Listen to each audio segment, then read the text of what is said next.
Use Your Head with Ethan Adler.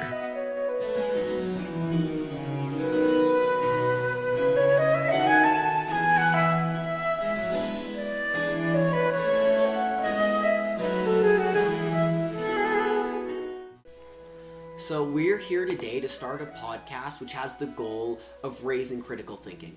What we want to do is foster discussions about controversial issues so we can really get to the root of what is affecting society and figure out how to fix these problems. Our first guest today is a man named Jackson Ridges, and he is a pretty incredible person. Let's have him tell you a little bit about himself. Okay, so I'm the captain of probably the most prestigious high school debate event. It's the only one that stretches to the collegiate level, and I just have a lot of strong opinions as far as human nature and how I think the government should run, or at least any government should run. And I really like works by people such as Ayn Rand and a lot of those more individualistic people who encourage thinking. Works like The Republic by Plato and a lot of stuff like that. So yeah, back to you. Okay. So that's pretty cool. So since you've read The Republic and you're a huge fan of that kind of stuff and you know a lot about that, I kind of wanted to start with just like a brief summary of what The Republic is. Okay, so yeah, it's basically Plato kind of giving his opinion on how the government should work and how that should work in relation to the nature of humans. And he had a lot of strong beliefs on how rulers should rule, but he believed that a lot of times the general public shouldn't have a lot of strength in how the government runs because they're not necessarily smart enough to do so. He didn't really have enough trust in the general public to let them run themselves, and instead thought that rulers should be more authoritarian a lot of the time, which I don't necessarily agree with. Yeah, he had a lot of resentment in The Republic, didn't he? Yes, he kind of just sounded like a spiteful old man almost at some points. Yeah. Because, they killed Socrates, who was his teacher, and that was democracy which did that. Like, the man who tried to encourage critical thinking was killed because of the institution of democracy. Exactly. So let's start with that. Let's start and talk about whether or not democracy really works or can really function. Because, let's take a look at our democracy today. I think you'd agree with me, looking, say, at our political candidates. Let's just look at the Senate and Congress right now. They've really not been doing too great a job. The West Wing is in absolute chaos. And this exists, and this turmoil exists in part due to democracy. And Plato in The Republic does give his idea of a philosopher king. Yes. Is there, can democracy work? What's your opinion on that? Well, first off, since you brought up the United States government and how it's working politically right now, I think it's kind of interesting, the whole democracy to some level, the democratic republic thing, where you just kind of act to work towards, that's the word I'm looking for, the word towards electing your own government, and that way give the people some power, but not necessarily enough to be a full democracy. And since the people should really be governing themselves, what we should be striving towards is a true democracy, and I think it is possible, but there's definitely some flaws with it right now that we need to work towards fixing. And the first and foremost of those flaws being that people simply don't really know what's best for them a lot of the time. They're not smart enough to know where the real problems are and how to fix them, and they're not smart enough to know how to work together. Well, let's hit that right now, because that sounds kind of condescending to the common man. Is it sort of almost in a way? Yeah. Oh yeah, for sure. And not to say that it's not possible for a human to know what is best for himself, just the general population isn't necessarily at that point yet. Okay. Well, this kind of stems from the culture and education. It's kind of like Alan Bloom, right? Like this sort of culture of anti-intellectualism within the United States itself. But when you're talking about democracy, obviously Athens was a pure democracy where the people all voted. There wasn't a representative democracy. It wasn't a republic like we have here in the United States. But I think republics can fall to many of the same problems because of who those people are electing. Yeah, it kind of comes down to the same root problems, which is people don't necessarily know what's best for themselves, as I said before, or at least they've proven time and time again that they're not there yet. Okay, so is a republic, because the idea behind a republic is that if a politician's corrupt or if a politician's doing a bad job, the people will immediately vote them out. But that has not been happening within the US. So, is a republic the best form of government? Should we have something else? Well, as I mentioned before, I personally believe that the closer we can get to a true democracy, the better it's going to be for the group of people that's getting governed. But, like I said, we're not quite there yet, and that's kind of the root of the problem. I don't think that a republic is the ideal way to govern a group of people, but it's kind of the best option we have right now, still, despite all the problems. Is a republic then better than pure democracy? Where we currently are right now, but I think that we can definitely work towards, and as people get more intelligent as time goes on, a true democracy becomes a lot more obtainable. Okay. I have to say you're correct on that. Like, a true democracy can become more attainable the closer we get, but then we sort of have the broader reaching question of how do we make this society better? How do we make things better? Because Plato just said, you know, I'm sorry, you're the common man. I mean, even Voltaire, he opens his philosophy dictionary. I think I showed you this before, saying that the common man works 7 days a week, philosophy's not meant for him. I mean, there's sort of this intellectual, condescending nature that's been brought up by a lot of philosophers about the abilities of the common man to govern himself. It's just like, keep philosophy for the intelligent, keep philosophy for the people who want it. Let them govern everyone else, because that's really what's best for society. Does that work, or is there a way we can really encourage the populace to make things better? Well, it all starts with education, I think, and the smarter we can get people originally, and the more we can foster critical thinking, as you mentioned before at the beginning of the podcast, the better a democracy looks, a true democracy. And a republic's kind of trying to take what it can from a democracy without fully committing. And what we need to do is gain the ability to fully commit. And you mentioned right now our current society, but really what we need to be looking towards is the future, I think, and changing education, or at least doing everything we can to foster that critical thinking. Okay, so I think you're right, actually, that the root of every society is its education. But I think there's something that we need to add to that a little bit, and I think that's culture. Okay. So you can walk into almost any room full of just a huge amount, 100,000, 1 million people, whatever insane number you want, just take this hypothetical, and you can ask them, have you heard the name Mitch McConnell? Have you heard the name Chuck Schumer, Angela Merkel, Xi Jinping, Theresa May?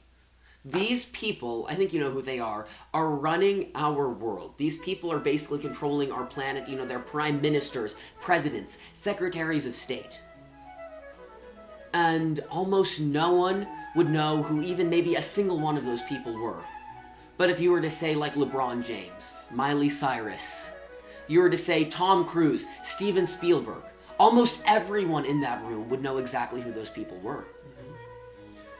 So yeah, my personal opinions on that are, as I think you're correct, even you might say that the root of the problem definitely doesn't come from education, because as much power as education has, it's not going to be able to offset cultural differences, What kids do when they come home from school is going to have more of an impact on them than when they're actually at school. And so it's kind of a mindset that is a problem right now in the United States, and that's that the general public disagrees with us. They don't believe that, bettering yourself intellectually should be one of the biggest concerns, but rather just do whatever interests you. And that's kind of the root of the problem. It's more like just have fun, and so a lot of people spend all this time having fun. They spend all this time enjoying themselves. Neil Postman wrote a great book, by the way, called Amusing Ourselves to Death about this. People just want to have fun, but then they forget they don't care about politics, and they know like 2 or 3 facts, and they vote on 2 or 3 facts. Like, Donald Trump speaks his mind without knowing a thing about his policies. It's how we get a reality TV star as president. And by the way, that's not to say that I like Hillary Clinton either. I didn't like any of the candidates in this election. I think you agree. I don't think anyone liked either of the, very few, at least, people liked any of the candidates. And as we were talking about the Republic earlier, that's the problem of it. As soon as you're forcing people to choose the lesser of two evils, you're going to get evil either way. You're not going to end up with a good result. Yeah. And that's where the Republic goes wrong and why we need to change things. Yeah, that's why we need to foster critical thinking. Exactly. But even now, so our school system doesn't foster critical thinking very well. Yes. But if you're an industrious person, if you want to learn, you can go home and you can read The Republic. You can read almost any book you want and learn these things. But people, culturally, they'd prefer to sit down and watch TV because it's a lot easier. And I think we also have to mend that problem. Yeah, that's where it goes back to, as much as education can do culturally, is where a lot of the real problems spans, because you can't really enforce critical thinking. It's not something that you could force someone to do, because as much as you try to do it in school, there's always going to be loopholes. People are always going to cheat out of assignments, just study for a test and then forget about something. But if we can force people to actually enjoy critical thinking, and that's the hard part, then we can actually work to gain a more intelligent population that's more capable of knowing what they want. Yeah, well, let's talk about the American school system right now. Yeah. I mean, we're failing compared to almost every country in the world.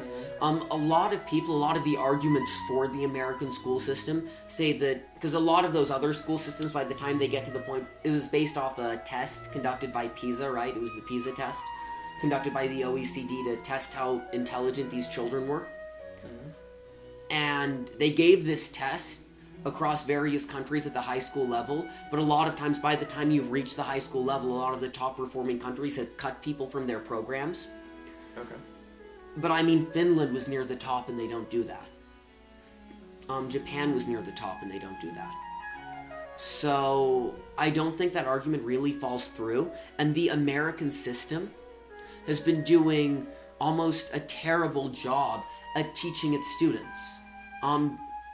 Do you think that roots back to, like, the whole curriculum itself, or do you think there's a different reason for it? I think the main root of that is in the mindset of the students. You go to a place like Japan or Finland, and I think that you would see that the students are a lot more interested in the learning. And whether that's up to the curriculum or separate causes, cultural differences, I'm not sure. But what we need to do is make kids interested in the learning in one way or another, and that's the only way it's actually going to stick with them, and we're going to see these higher test results, stuff that they actually care about. Yeah. I think that's true if you can get students to care. But I mean, the real question is, how do you get students to care, though? Because that has got to be the biggest problem of education. I mean, any teacher will tell you, if only my students cared. But most students don't. Mm-hmm. And basically what you're asking me is, why have other places had success with that while America doesn't? Yes. Man, that's a good question. I guess the only real cause for that I could think of would have to be the curriculum, or teachers, or something related to that.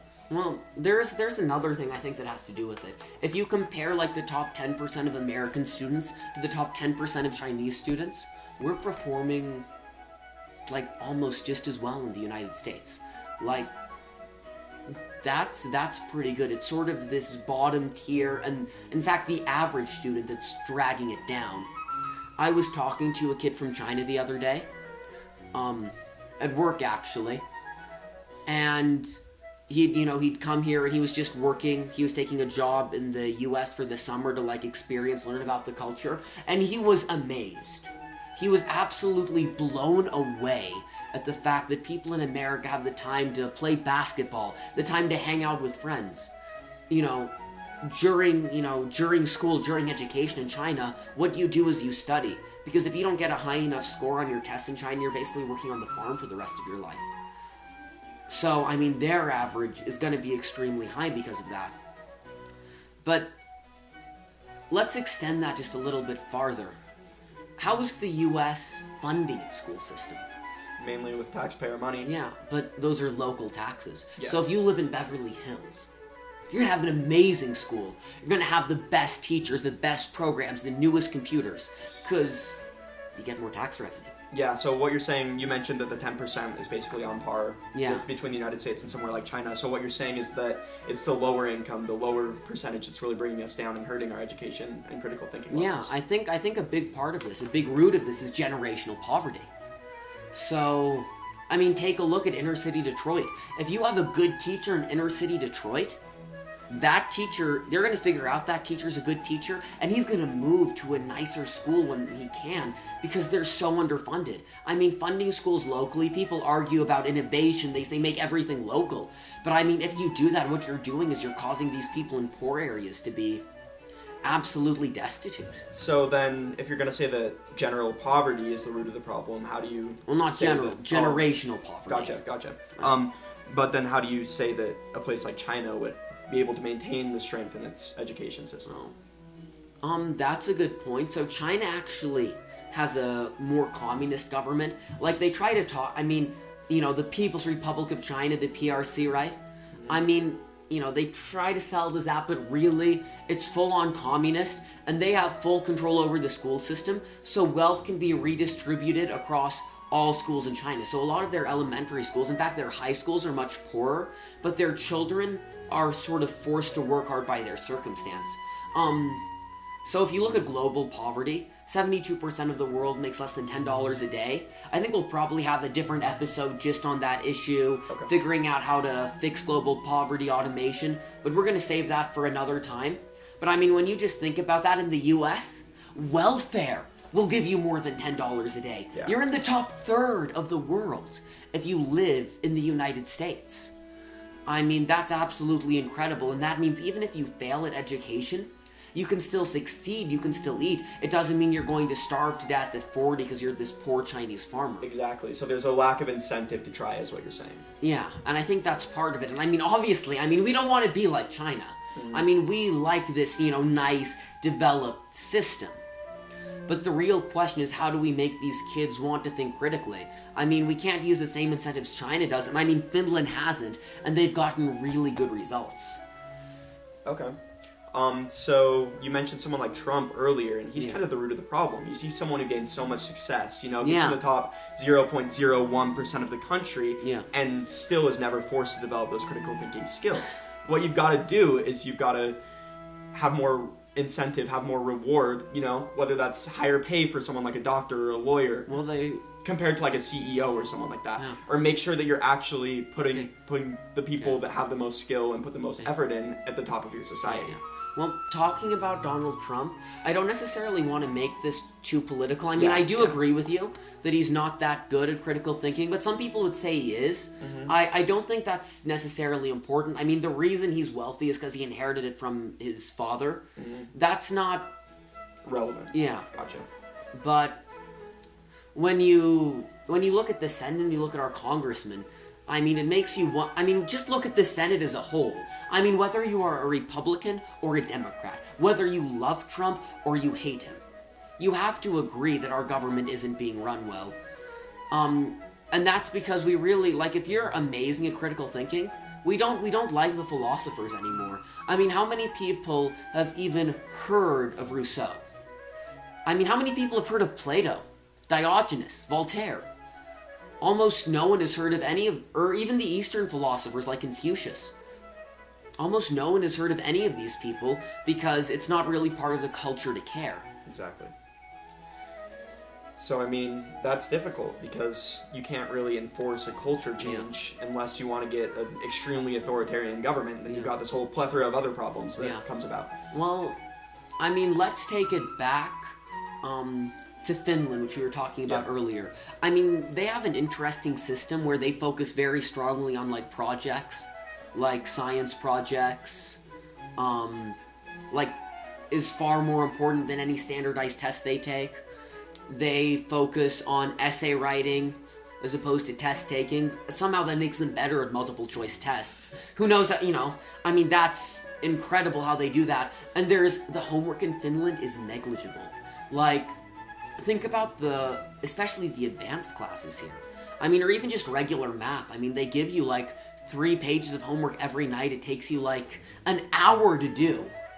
Yeah, and I think the main root of this problem is despite even when kids do put the same amount of effort as someone in another place, it comes back to the curriculum where they're encouraging memorization rather than actual thinking. And I mean, even in the classes which are supposed to encourage critical thinking, I'm gonna take AP World History as an example. Okay.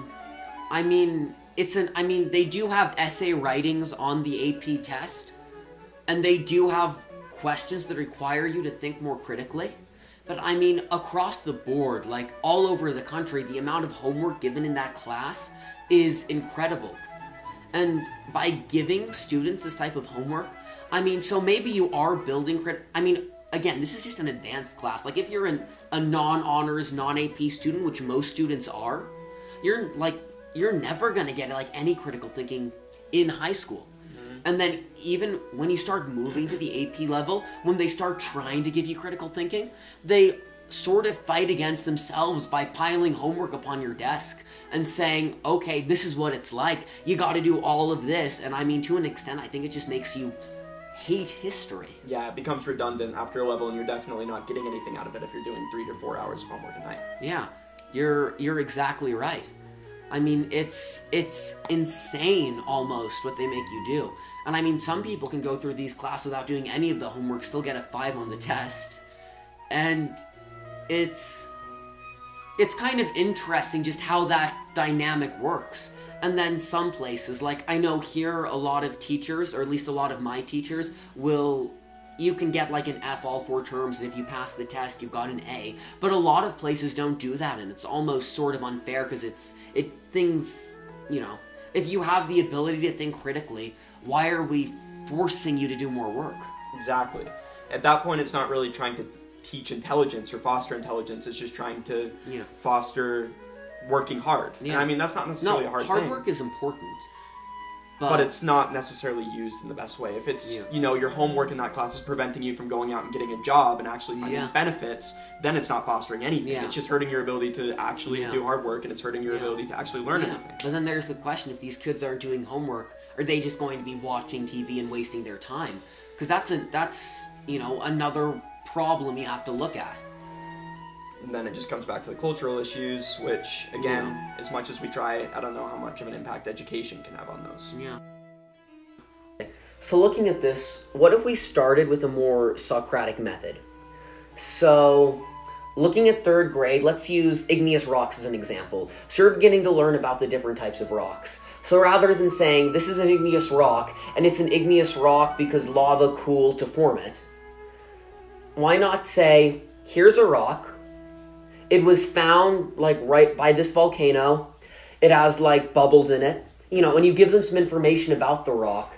And then you put them into groups and say, okay, discuss how you think that rock formed. And then the teacher could go around to these different groups and help guide them to the correct conclusions of how that rock formed. Yeah, so I love that idea because it kind of fosters a real education that they could actually learn towards. And I really believe that success is kind of measured by what you're able to do and how intelligent you are, and that real success is found that way. And I love kind of enforcing it, but not actually enforcing it, and trying to force students to learn on their own rather than just being told everything. Because I mean, when you're a child, you love to learn, and it's sort of school that beats that out of you. It's sort of school and culture that just gets rid of that love. But so I've told that idea using the same example to a lot of people I know in real life. And there's only one rebuttal anyone ever brings up. And that's you have to cut the curriculum to do that. Because you can say, here's an igneous rock, this is what makes it igneous. You can do that in 5 minutes and get everyone in your class to, have that memorized for a test. But if you have them discover it, it takes you 20, 25 minutes, 4 or 5 times as long to get them to learn that. So there's a real question of what we would cut to implement this. But I mean, discovery is a great thing, and when you're looking at your 3rd grade classes, how much of your 3rd grade classes do you actually remember? Exactly. If we're cutting down what we're learning and making sure it actually sticks with them, that's going to be way more beneficial than if we're just telling them everything so that they can forget it a year later. Yeah. So I think that it's worth the cut of a lot of knowledge so that they actually intake the knowledge that they're being given. Okay, so that makes a lot of sense, but that also requires a restructuring of the education system, doesn't it? Yes, for sure. Okay, so we're also going to have a later podcast just focusing on education. We kind of went on a bit of a digression there, but that's okay. Let's sort of tie this back now to government systems.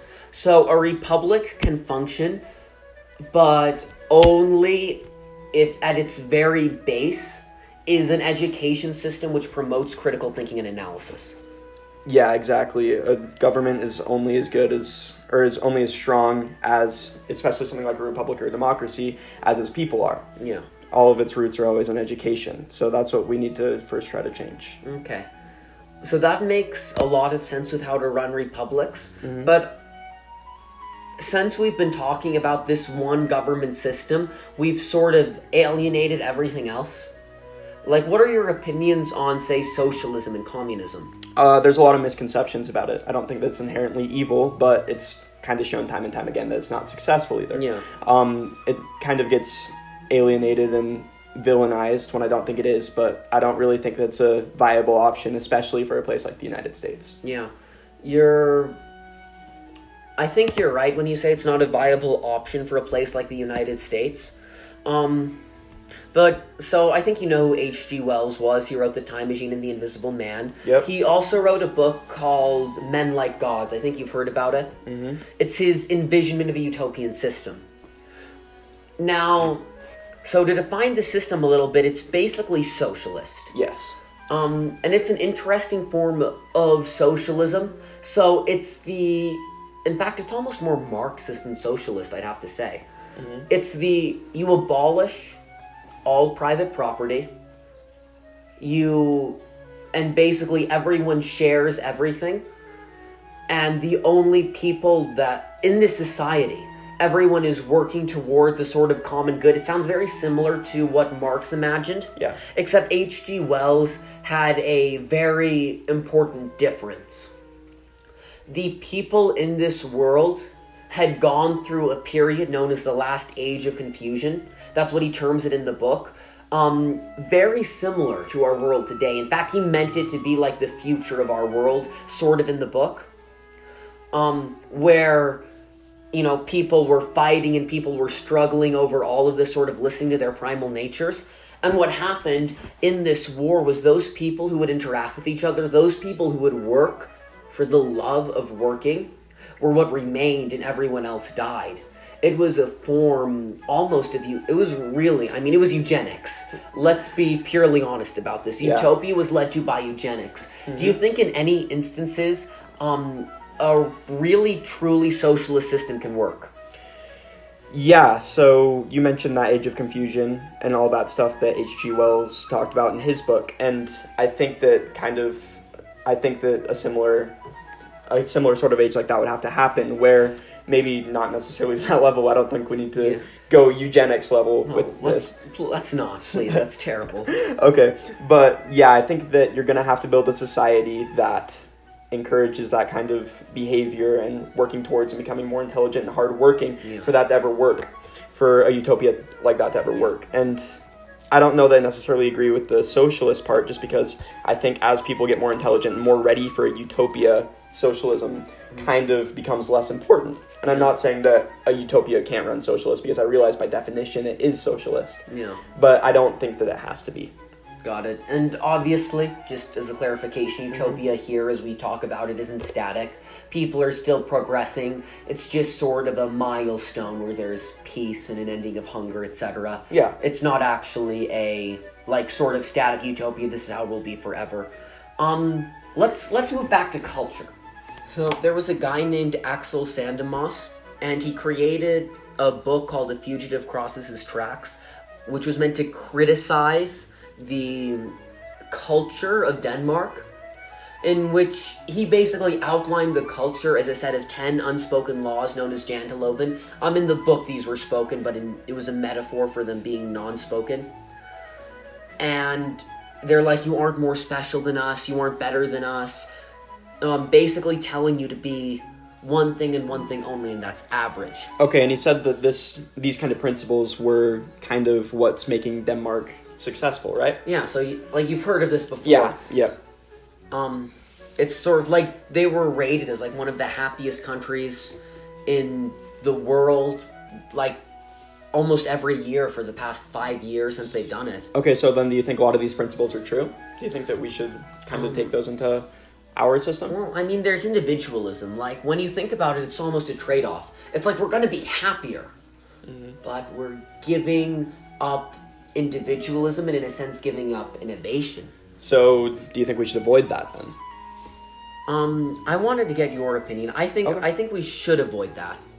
I think we should avoid those rules because that causes society to stagnate, and I think by increasing critical thinking we can do just as well. But at the same time, it's hard to dismiss such a thing if in Denmark it's been proven to make people happier. Yeah, so I think my opinion on this is pretty clear. As I mentioned, I'm a fan of Ayn Rand, and I'm a fan of Diogenes, all these people who stress individualism and kind of culturing yourself almost. And so I think that, I'm not going to say those rules are wrong, but I definitely don't think that that's something that we should work towards. I think that it's almost a worthy sacrifice if we're going to get a little bit worse test scores and have a little bit worse happiness, if we get, the freedom and the ability to express ourselves that individualism allows for. Yeah, I think you're correct. And I mean, you also have to trace it back to innovation, right? Mm-hmm, like, exactly. What's the last great, what's the last thing Denmark invented? Don't want to insult you if you're Danish at all. It kind of comes back to it because socialism in general just opposes progression and opposes innovation. So, you're probably going to see a lot of benefits in the short term, but is it worth the stagnation that comes with it? Because you mentioned earlier, Utopia isn't stagnant, and we're kind of almost entering that stagnation if we embrace something like that. So that brings us back to a much deeper topic, something we really should have a full podcast on another day. And that deeper question is, what is the purpose of society? Because Jant law, or perhaps socialism, would make people happier while causing stagnation, while you might have less happy individuals in a world that's learning and progressing with increased freedom. So that brings us to the real question of what we want as a society. Do we want to learn and progress, or do we want happiness? Well, let me go off a little bit. I'm an avid supporter of ancient Greek cynicism, not modern cynicism, but someone like Diogenes, who opposed society in general and thought that the best way for humans to become fulfilled and lead a life that is going to be beneficial for themselves is to reject society. So I'm not advocating for that. Obviously, that's pretty impractical in our day and age, but I think that if society can keep itself as like the least intensive upon someone's freedom that it can, then obviously that's better, and that's how we're going to kind of foster critical thinking, because we're encouraging it in a society like that. We're not handing out welfare to people who haven't worked for it, and not to get into a political discussion here or anything, but we're kind of just allowing them the freedom and giving them the opportunity to think that to themselves and not rewarding them for doing so. Okay. So, what you're advocating for is a sort of medium before that cynicism and socialism. So, there's sort of an argument I think we need to dispel, and it's a really difficult argument to dispel. I sort of have some ideas on this, but I kind of want to hear what you have to say first. What do you say to that person? Sort of like hedonism in the nature of Aristippus. Not like hedonism in that modern bad connotation, but just hedonism in the belief of searching happiness for the sake of happiness and pleasure itself. What do you, like, to that person, Jant law would look like a very good system. What do you say to that person to say that, progress and individualism are more important? So, how do you dispel the arguments which state that what we want is happiness, and that anything other than that is more or less not important? I think it's a common misconception that you can't have both. And I think that a lot of times this more fulfilled happiness that you're going to be able to give yourself by following something like Hellenism comes through working to better yourself and becoming a smarter person and improving yourself. And I think that the happiness that's going to last longer and be more fulfilled comes from that, rather than just giving yourself whatever you want. Okay. I mean, it's kind of human biology that what releases why your brain feels happiness is when it's succeeded at something, when it's done hard work and kind of made some progress. That's the best way to make yourself feel happy. And if you want to kind of indulge in that rather than, just addiction and stuff like that, what you're going to have to do is work to better yourself. Well, so I suppose you can say that's a strong argument for the Hellenist standpoint, but I think when you look at a lot of the recent psychological work that's been done, it shows that people get a lot of dopamine. They feel happier when they're conforming, like Jant law tells you to do. You feel happier when you're more related to society. So I consider myself an avid Hellenist personally.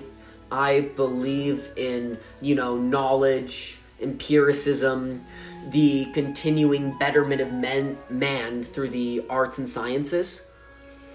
So how do you say, though, that this Hellenist perspective is stronger than the hedonistic one or the Epicurean one, which looks for happiness? Well, as far as what you said earlier concerning the recent psychological studies, I think that a lot of those come from being part of a society more than, indulging in hedonism. I think that a lot of those are just because people tend to be happier in a group. So I think that almost disposes of the validity of some of those studies. And I think that a lot of religions have it right here when they talk about how you should be looking towards happiness as more fulfilled and longer lasting rather than the kind of hedonistic make myself happy now, because there's kind of a lasting happiness that is in that inherently. And when you're looking back on your life, saying your deathbed, I mean, that's the goal of any of our lives, right? To die happy, to die with no regrets. Yeah. And I think that if you live a more fulfilled life and kind of do more of the things that you wanted to do, then you can die happier. And I mean, that's really all that any of us want, right? Yeah. So if I understand what you're saying here, is that if we were to impose a more Jant law type system, what would happen is people would be happy immediately. Mm-hmm. And they'd perhaps be happy, for generations, because, that keeps you happy your entire life, as we've seen in Denmark. It's more than just momentary happiness. Mm-hmm. But what's going to happen is society's going to stagnate to the point where that happiness can no longer be experienced. Exactly. There's a happiness that comes with progress, and there's a happiness that you can force yourself to have with stagnation. And in the long run, 1,000 years from then or 100 years from then, ideally what you always want to have is that progressional happiness. So would you agree to say maybe that part of the reason Denmark is happy is also due to the external world innovating the things which allow them to remain happy? Like maybe Exactly. They haven't really created anything, but it's because they're able to benefit from the rest of the world that they can live under this sort of Janteloven socialist system. Exactly. So Denmark may never see the negative effects of something like that because they can just become reliant on the United States and everyone else in Europe to kind of experience that progression for them. They don't have to deal with it. But if everyone were to try to convert themselves to that Kant law type of thinking, then we would stagnate. Yeah. So I think that's kind of interesting. As I told you earlier, I was going to go over why I didn't think such a system worked, but we're in perfect agreement. Like everything Sweet. You said is exactly what I would say. Cool. Okay, then moving on. Yeah. So moving farther, you mentioned that a lot of the religions had it right. Now there's sort of, people talk about the separation of church and state a lot. There are a lot of theocracies in the Middle East. So if we scale this past, just a single country, and we look at the world in general, what role really does religion play within society? I know you're avidly interested in looking at those kind of societal relations, the interplay between theology and the state, and in fact the global world as a whole. So what role does religion play in our global community? Well, we mentioned earlier a lot the importance of culture to something like that, and there's no bigger influencer of culture than religion. So, a lot of what you're going to talk about culturally is going to have a huge dependence on religion. And when we already discussed the importance of that, obviously the role that religion is going to play is going to be almost indescribably important to the government or society in general. Yeah, I think you're exactly right. Religion has an important part in motivating the cultures of people. And I'm sure you've heard of Jonathan Haidt. So he actually considers himself a liberal professor, but he believes very strongly in free speech. He's become popular amongst many conservatives for his solid beliefs in the First Amendment and allowing people to say what they want. And he sort of developed this theory, and I think you have to agree to it, that people, when it comes to politics, sort of develop religious tendencies where they will not be moved. Like they'll have a sort of religious feeling towards the flag, towards what it represents, or they'll have a religious feeling towards the might of the capitalist system. Or they'll have a sort of religious feeling towards the help and the welfare system of helping others and the, man overtaking his more bestial trends. And when you look at it with this dynamic, and when people look at society through this religious lens, I will not be moved from what I believe. How do you have a world where people are naturally made to do that can function logically and well? It's hard because if you look at kind of a almost religious worship of society like that, then it's kind of inherently stubborn and not able to change their thoughts. So it's almost, I think, beneficial to have kind of a more cynical view of society and maybe not have that kind of worship. Try to avoid that if you can, and almost try to teach people in society not to have that, just so that they're better able to get an unbiased view of what's going on. Well, that's another problem. How do you teach people in society not to do that? I think that right now we're kind of, the United States anyway, is kind of teaching people to do that because they realize that strong nationalism is incredibly important to, its survival, its unity. And I think that if we were to almost stop teaching that, stop doing pledges in elementary school and stop encouraging the worship of the state, then it would just kind of recover on its own, or at least begin to. So what happened when people didn't say the Pledge of Allegiance every morning is we had the Civil War. Now, I know that's a large jump, so let's sort of make those connections so it's clear for everyone. I think you already understand. Yeah. I feel like you've gone through this line of thinking yourself.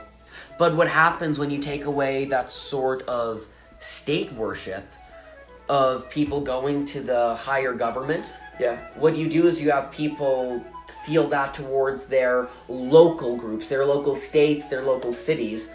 And Robert E. Lee was a member of the Southern state. And Robert E. Lee, by the way, most people don't know this.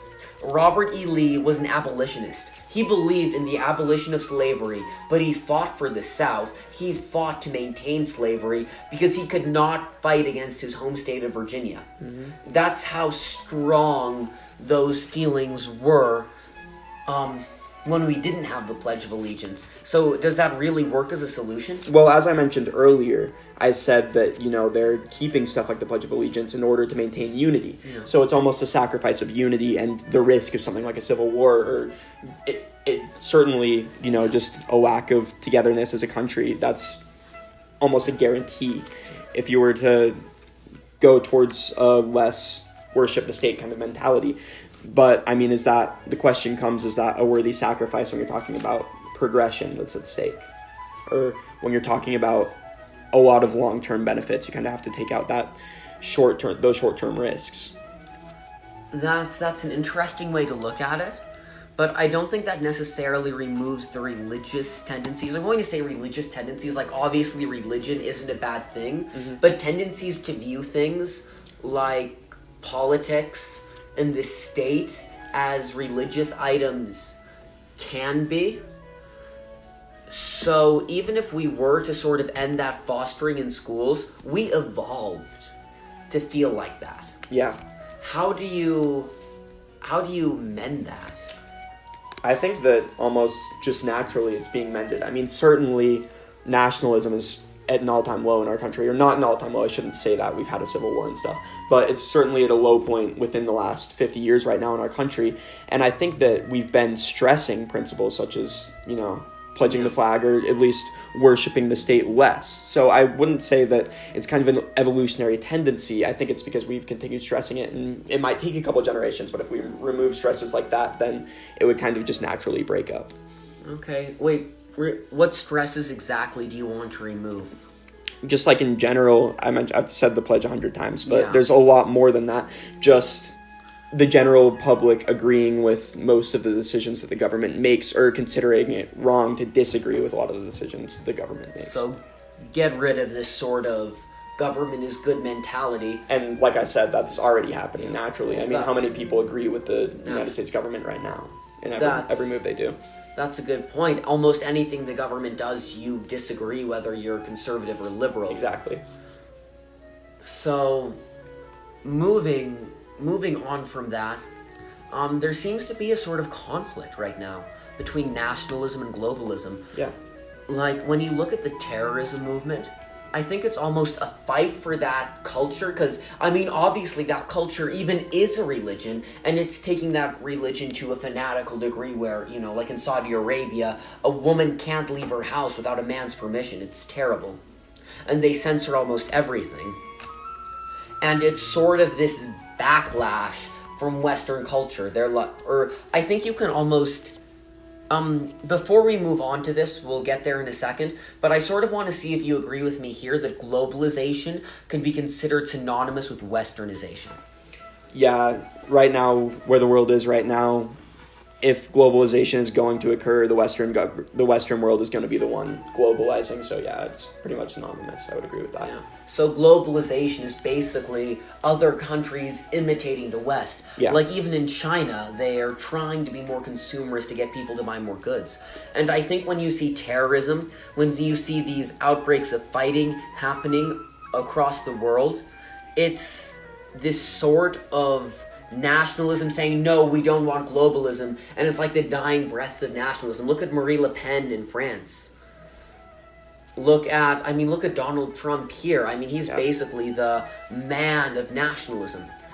So is nationalism basically, because basically Donald Trump is sort of the last, do you agree with me here that he's basically the last really tight stronghold of nationalism in the Western world?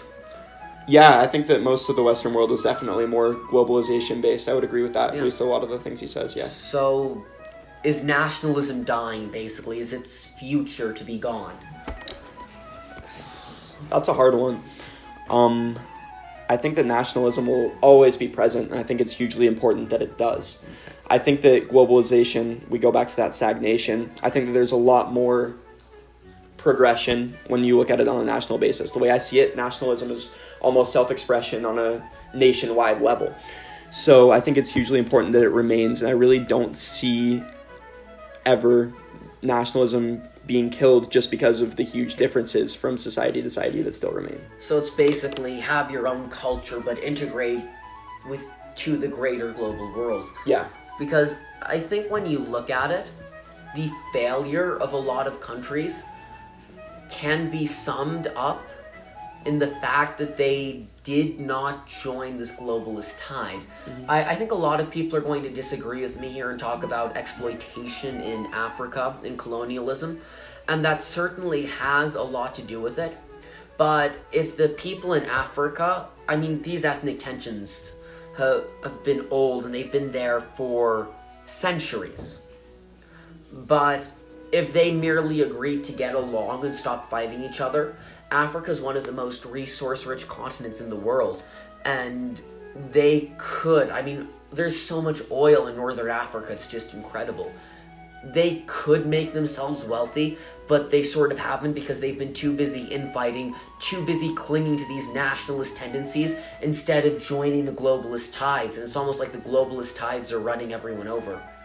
I think that, though difficult, it's definitely possible to work globally to, like as you mentioned earlier, be more entwined with globalist ideals without fully throwing out your own nationalism. I don't think that that's necessary. Okay, so do we say to these countries who have all these ethnic tensions, who are sort of fighting between each other over, I mean, like, look at Israel right now. I mean, it's a dry piece of desert land that would not be important if it wasn't significant to three of the world's largest religions, right? Mm-hmm. Yeah. Are we supposed to go to places like Africa and places like Israel? I mean, we've tried this. And just say you need to give that up. You can keep some aspects of your culture, but you need to give up these old fights and these old battles. I think that the more we could preserve a native culture, the best. And as long as we can, maintain good relationships with them, it's not really our place to tell Palestine and Israel or any group of people not to change themselves because it's beneficial for us. I think that I'm a very preservation-minded person, okay. And really it's not our place to be stepping in there and getting in everyone else's business. Okay. So, when you talk about trying to preserve native cultures, mm-hmm. I think you'll agree with me when I say that some cultures are better to fostering both happiness and progress than others. Not all. I want to be very clear on this because there's a lot of controversy around this issue. Not all people of the Islamic faith are like this. Not most people of the Islamic faith are moderate. They believe in progress, and they're good people who can really integrate fully into this globalist society and continue worshiping their God and doing what they want. However, when you look at a country like Saudi Arabia, and I've mentioned Saudi Arabia several times, but almost any country in the Middle East, look at Libya, Yemen, Qatar, all of these countries which, basically don't let women do anything, men control everything, you have to follow the Quran, Sharia law. Shouldn't we maybe say to these people, that was a great culture 1,500 years ago, but maybe now it's a little outdated, you need to change and you need to lose those parts of your native culture? I think that naturally something like that will happen. As you get the advancement of stuff like the internet, you see that a woman or anyone in a place like Saudi Arabia will have more access and more information about modern culture, but I don't think we need to go in there and enforce that. I think that if that happens naturally, great. I mean, obviously we can't preserve every culture forever, but it's not our place to enforce our own culture on someone else. So I had a friend who went to Saudi Arabia. She works in America now, actually as a secretary at a school. But when she was in Saudi Arabia, because her husband worked for the military, everything was censored. She couldn't walk into any stores. There would be Time magazine there, and there would be pages just blanked out and censored. So they really aren't getting access to these things, are they? A society like that, I think, can only survive for so long. I think that it's only a matter of time before that censorship fails and people see what's really going on. And I mean, obviously it's not ideal in the moment. Censorship's a bad thing. I don't think anyone's going to disagree with that. But I don't think that that's a method of society that could stand for a long time. And I think that eventually globalization will naturally ensue and information from other parts of the world will break into a place like Saudi Arabia. Yeah. So I think you've heard before. I think we've talked about this in earlier days about the idea of the wealthier nations and the nations which believe in free speech bounding together and saying to countries like Saudi Arabia, we won't trade with you, basically treat them like North Korea, because the biggest difference really between Saudi Arabia and North Korea is that Saudi Arabia has oil. I mean, there are other differences. I mean, it's much better to live in Saudi Arabia than North Korea, don't get me wrong, but a large part of the reason it's better to live in Saudi Arabia is that they're wealthy because they have oil. Yeah. If we refuse to trade with them and a lot of other countries which don't believe in free speech, it would basically force them to end their censorship. You don't think such a thing is necessary or even a good idea? Well, I wouldn't say that it's necessary, but I also wouldn't say that it's not a good idea. I think that a method of globalization like that is a little bit less invasive than what we've done in the past, and it's at least a little closer to the natural course of globalization, just kind of giving it a jump start. And I think that something like that wouldn't be the worst idea. Although, as I mentioned earlier, I'm kind of for the Western world trying to preserve cultures as much as possible. As far as that goes, that's one of the better methods I've heard of globalization. So I've always believed in that idea of we need to get together and have this sort of globalized structure that believes in the tenets of free speech and free discourse to propagate the ideals which lead the world towards progress, while at the same time maintaining and preserving native cultures. Would you also be an advocation of the same system, or are you more or less neutral towards it? Ideally, I would be, but as you mentioned, the last part of that you said was preserving native cultures, and I think that's a very difficult thing to do when you're talking about globalization. Yeah. So if you were able to find a method that both maintains native cultures as well as offers all the benefits you said, that would be a good thing. Okay, so you believe in globalization then, but also the preservation of native cultures. Yeah. Which takes precedent? Probably globalization, although I don't think we should just throw out the native Yeah. cultures, definitely. You can't just throw out Yeah. the native cultures. I mean, that's a cruel thing to do, and it's basically destroying a part of our history as people, I think. Yeah. Though let's bring this back to the United States a little bit. We've kind of talked about this on a global level, and that's a really important level to talk about. But you always want to start, with the smaller things first, because those are the easier things to affect. I mean, starting an organization like we talked about, kind of difficult. There are like Indian reservations in the U.S. Now, what we did to the Indians, to the Native Americans, I should call them, apologies, was absolutely horrid. It's one of the worst, I'd say, genocides in history. Yeah.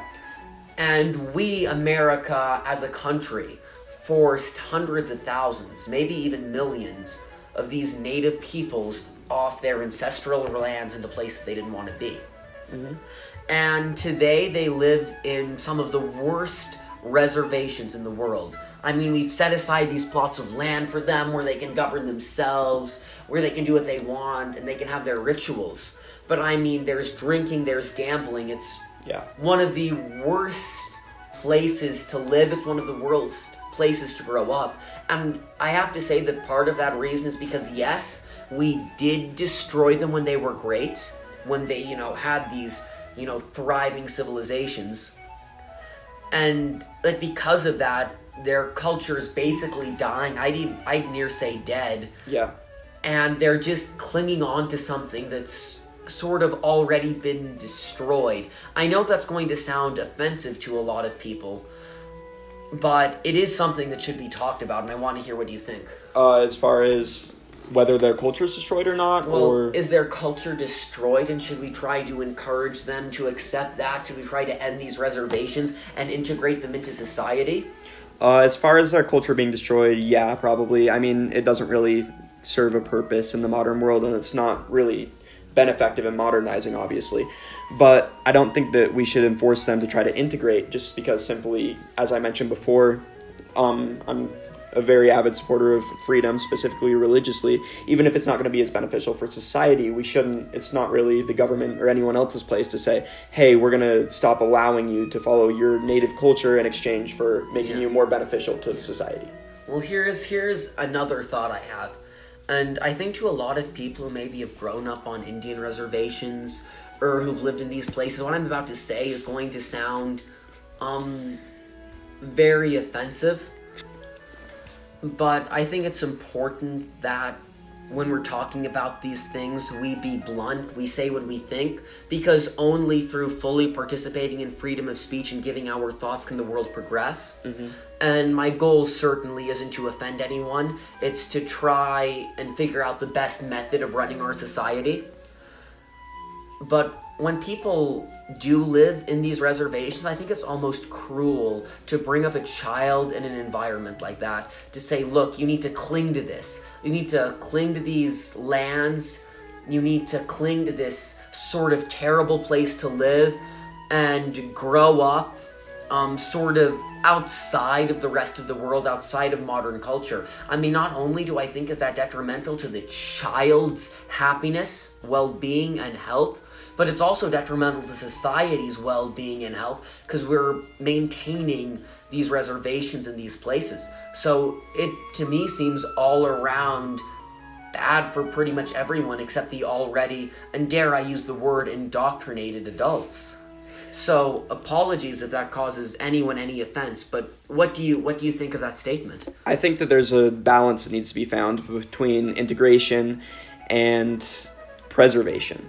And that's kind of where not necessarily do they need to be living on the same land that their people have been lived on for 1,000 years, but there's still certainly aspects of their culture they can maintain while still being integrated. So I don't think that we need to throw out their whole culture or encourage them to do that. We just need to maybe give them more benefits towards integration, maybe offer them some kind of benefits for moving off of their land or for getting jobs outside of their reservation. I'm not sure if you know this. I know as of a few years ago, if you were Native American, I think it was 1/16. It might have been more than that. It might have been like 1/8, but I think it was a 16th Native American. The U.S. government, as reparations, would pay for your college education 100%. Yeah, that's quite ridiculous, to be blunt. I mean, they're not really owed anything more than the rest of society, I think. And even, I hate to kind of say that, but you mentioned how they've been brought up before. They usually don't have access to the same amount of opportunities that someone that was born in the rest of America has. So typically they're not necessarily going to have the same capabilities, or shouldn't have the same opportunities as far as college goes. So to pay for their college over someone who has been working towards it for their entire life and is almost certainly more deserving of it is almost ridiculous. Yeah. But, I mean, you brought up benefits to them moving out. Well, most colleges don't exist in reservations. Yeah. So these people, they could leave, they could go to college, and many of them, of course, still don't because they're clinging again to, I think what we've both agreed is a dead culture, and it really shouldn't be dead. It's a sad thing that the culture is dead, and it's a terrible thing that we basically, our ancestors killed it, but we need to live in the present, not the past. Yeah, acceptance is definitely important. So, what you're advocating for, if I understand, is that we need to try to convince these people to move off their reservations, but we don't need to actually dissolve these reservations entirely, at least not yet. Exactly. And yeah, so offering them benefits to do that, I think, is the first step. That we need to give them a reason to almost abandon their dead culture. And I think that there's a lot of incentives we can offer, and that would almost certainly be the place of some kind of, whether that's state or federal government, to offer these benefits. So this is sort of another way we can integrate multiculturalism within our society. Yeah, I think that almost if you keep isolating that culture, there's no reason that culture should exist. I mean, they obviously have a very rich history, a history that everyone should have the opportunity to experience, and the first step in doing that is making sure that everyone's exposed to that. Yeah. So there's one thing I wanted to move to at the end. I think it's going to be what our viewers are most looking forward to hearing because it's very controversial. But before that, there's one last thing I kind of want to add in and tackle about this whole cultural integration thing. So what we've been talking about has brought to my mind places like Venice. So it's an interesting fact that if you go to Venice, the city has a population of about 50,000. 200,000 people go to Venice every day, as in Venice has 4 times as many tourists as people who actually live there. At any given time. Yeah. Okay. And like other times it's like even worse. There are like 1 million, 2 million tourists for like Carnival, etc. Mm-hmm. So the natives there have grown they've sort of built up this animosity against, globalization and the loss of their culture. And in a lot of places, I think, where they're seeing more tourists, this same animosity towards them exists. Because what you're doing, rather than, necessarily preserving their culture, you're keeping them in this medium of being, really integrated within the global world. Now, this obviously isn't the case with Venice. The people are more fully integrated. They're just kind of sad about what's happened. But I think in a lot of places like India and China, you're keeping people in a medium between being fully integrated with the outside world and keeping their personal cultures. And what we've done is we've taken their culture and we've basically replaced it with a sort of globalist neoliberal. Neoliberalism is the propagation of like capitalist market values. We've replaced it with this fake version of their culture that's meant to entertain tourists. Exactly. Generate profit. That's more marketable. And I've seen this firsthand. I think the best example of this I've ever seen is in Juneau, Alaska. The population there is smaller than I think it was about 30,000, but there's 5 huge cruise ships there every single day into the bay. And talking to the locals, they're annoyed all the time about these people, but they recognize that these tourists are what keep them in business. They recognize that they're crucial to the economy.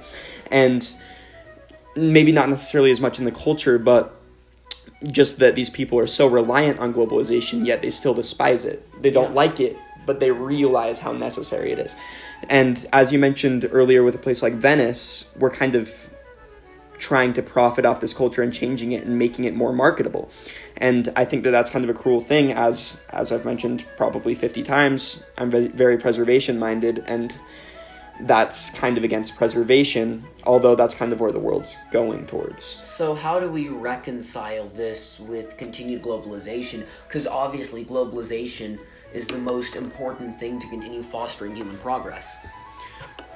So just to clarify, you're saying how do we preserve their native culture while still not hurting like tourism and stuff like that? Because basically the culture of Venice is gone. I mean, I think what you advocated for with the Indian reservations where they're still keeping their culture and everyone should experience their culture, I think that makes it very prone and in fact inevitable that the same thing would happen to their culture. People, do it and visit it for fun, and it generates a lot of money, and people who aren't the descendants of that culture have a great time. But how do you reconcile that? Quite frankly, you mentioned that it was inevitable, and I would kind of agree with that. Okay. I think that as globalization ensues, preservation becomes more difficult and almost impossible. So what we need to do is we really need to just embrace what we have now. We have to embrace the cultures that are available to us now before they're gone, and record that. And I mean, we can make our best effort to preserve it and keep it as natural as it is, but it's not going to happen. So that just gives us more of a reason to travel now, to experience everything we can right now, so that we don't miss what will almost inevitably be destroyed. Well, it's not as much that it'll be destroyed as it will be replaced by something that makes its descendants really sad. So you as a preservationist basically state that the preservationist ideal is impossible? I think that it's definitely an enemy of globalization, and I think that globalization is much more bound to happen than preservation is. So, and I believe you do agree that globalization must take precedent. Yeah. So is what we should do. So we should try to preserve these cultures, but at the same time as we're preserving them, we also need to accept that this globalization, perhaps this marketization, is going to happen. Yeah, I think it's kind of a sacrifice must be made in order for globalization to happen. And while it's not ideal, it's kind of just something we must accept. Okay, so that's very interesting, and I like where this entire conversation is gone. But before this ends, there's one last thing I want to tackle, tying it all the way back to the beginning with the functionings of a republic and a democracy. So, I'm sure you know who Jordan Peterson is. Yep. He's a psychologist who's done some very interesting things with free speech in Canada. So we don't really need to go into that right now. And all of the things that have made him sort of incredible person he is, that have, sort of pushed him towards the fame he has now. But he's a very interesting person if you ever want to look him up. Though, I heard him talking the other day about IQ distributions in society, and I thought his ideas on this were very interesting. So, when you look at populations, you can look at this around the world or just in the US. If you have an IQ under 85, you cannot read and understand instructions well enough to make those instructions manifest themselves in the real world.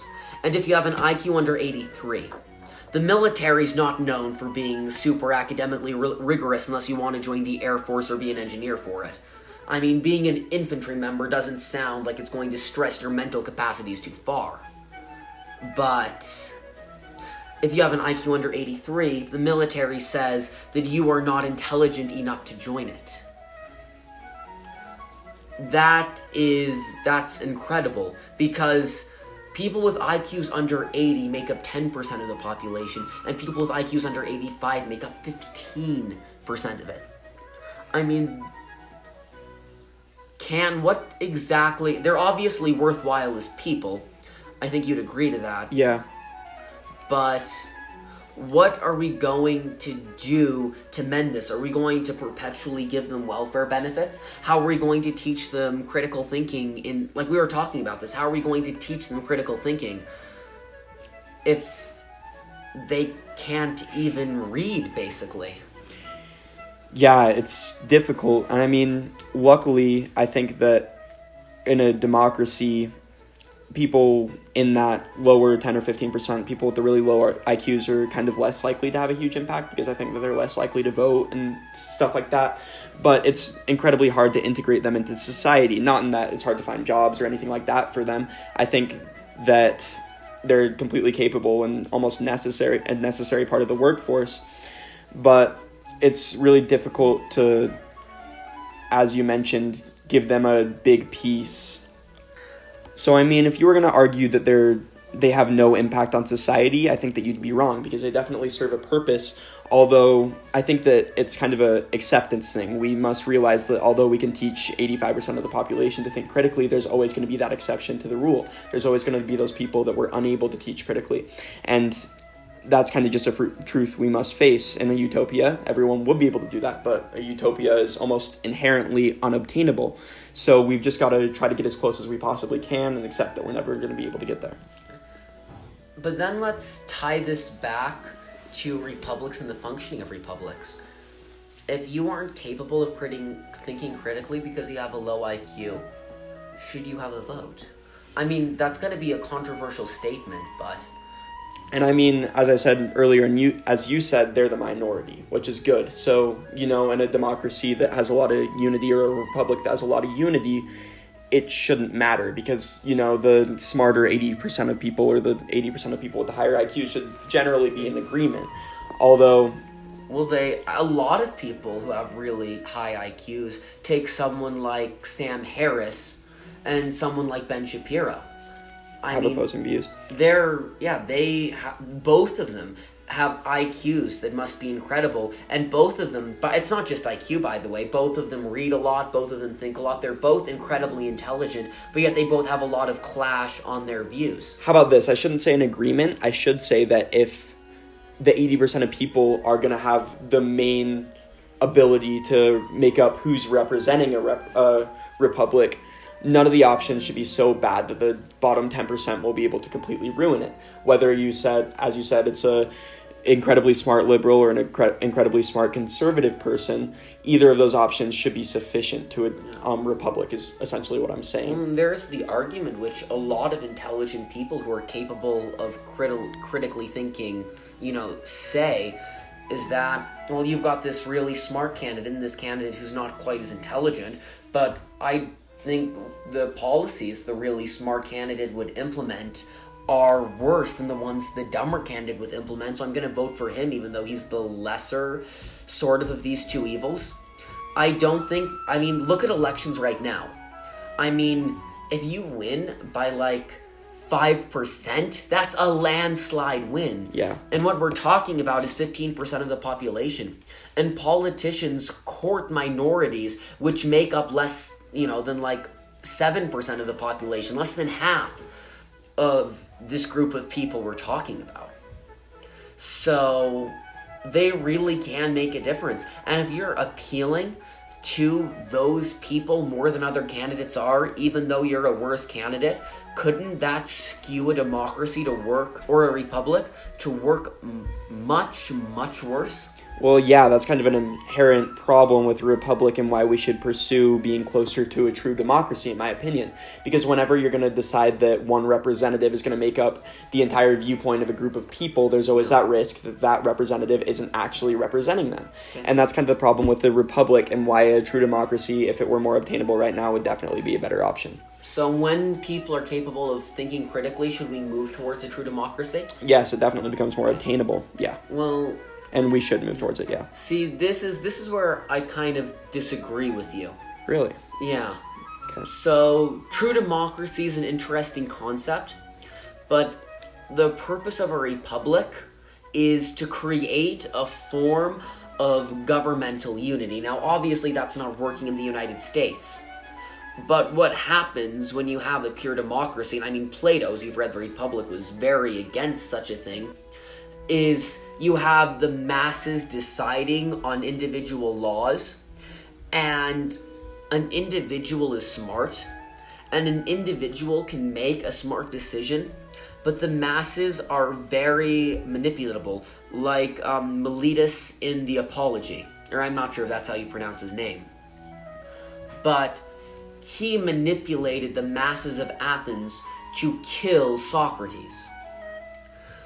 So, if you have a true democracy, you have masses and crowds which become manipulated by people to do things which aren't always the best for a country. But if you have a republic where the people vote for individuals who, right now, individuals, like our representatives, don't necessarily do what's best for the population. Mm-hmm. But if the people were capable of critically thinking, you would have better representatives, and it would be much harder to group them into that sort of, masses, these fickle masses making, possibly bad decisions. Yeah. Well, what I think the biggest problem with the republic currently that I'm seeing in the United States is how prone it is to corruption.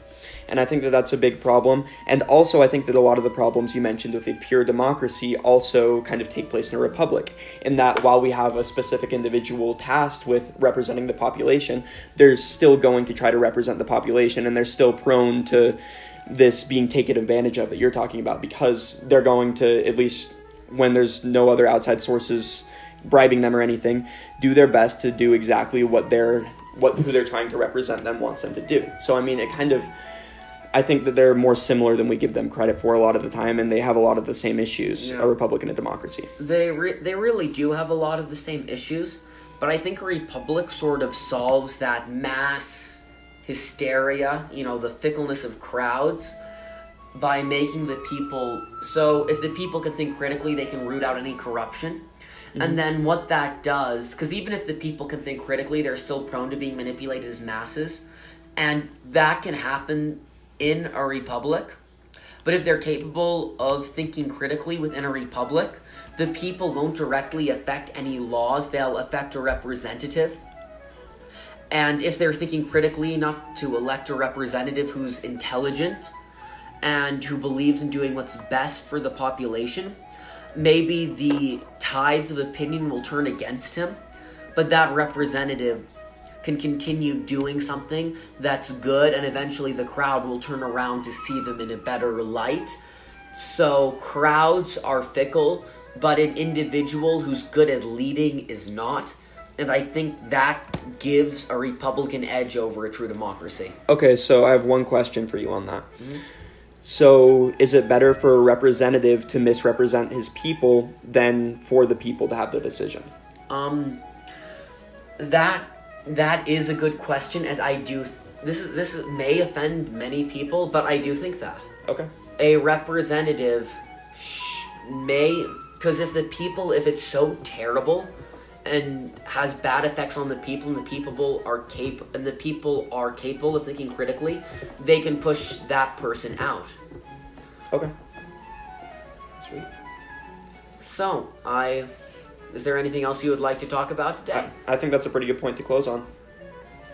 In closing, I think there's one thing which we both agree on and we both like to leave you with, and that is think critically. Don't agree with anything I or Jackson said today merely because we said it. Do your research, learn, and continue having interest in the inner workings of society. Thank you. Thanks.